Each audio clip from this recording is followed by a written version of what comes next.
Hey, everybody. Brian Kamenetzky and Andy Kamenetzky with Locked On Lakers. Lakers open the first round of the playoffs against the Suns, Andy, on Sunday afternoon in Phoenix.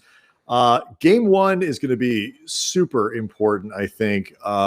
One thing that we haven't done yet, we have not given our predictions for the opening round.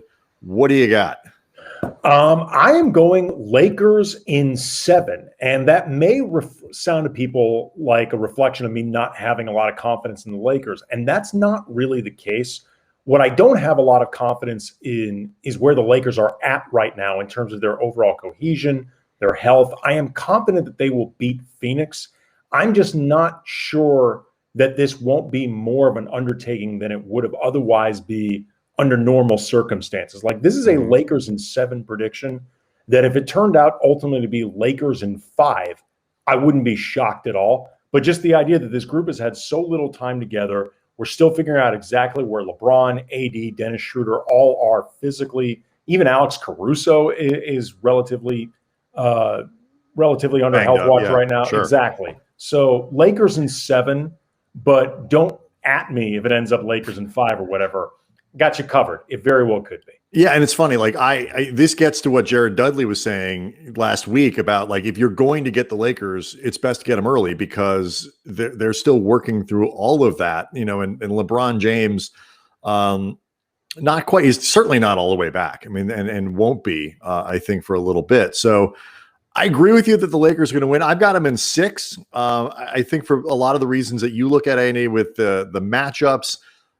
In a vacuum, all of it seems to favor the Lakers. The way they match up defensively, the way they match up defensively, particularly against Phoenix's attack, they have bodies they can put it at Devin Booker. They've got length that they can throw at DeAndre Ayton. They've got guys who can match up with Chris Paul and understand. Like, they have more weapons at their disposal to stop Phoenix's attack than I think Phoenix does to play defense against the Lakers. And much like the Golden State play-in game, we're talking, I think, more about which defense with 2 good defenses. Phoenix has been very good all year. 2 good defenses.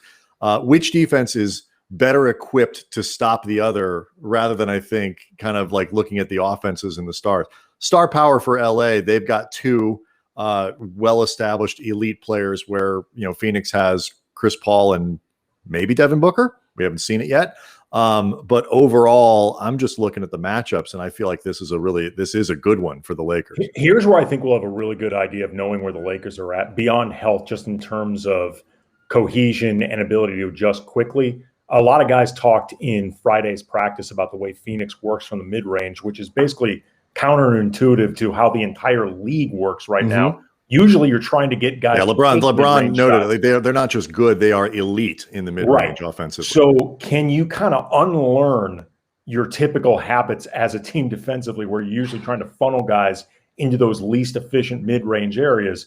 If the Lakers are able to adjust well and defend well with what Phoenix wants to do there, then I think it's a really good sign that they're clicking right off the bat. Yeah, and I will say, game ones are often important. They can be overrated. I mean, don't forget the Lakers lost their first playoff game last year. Things turned out okay. But I think this one is particularly important for the Suns because, as I said, I think it's important to get the Lakers early. You take advantage of some of those relative weaknesses, Andy, that you talked about in terms of cohesion, LeBron's health, with the idea that they will probably get better over the course of the series. If Phoenix falls behind early, I think that could be a major problem for them. All right, so keep an eye out for more YouTube exclusive content from Locked On Lakers, not just on this series, but throughout the playoffs. We'll see everybody next time.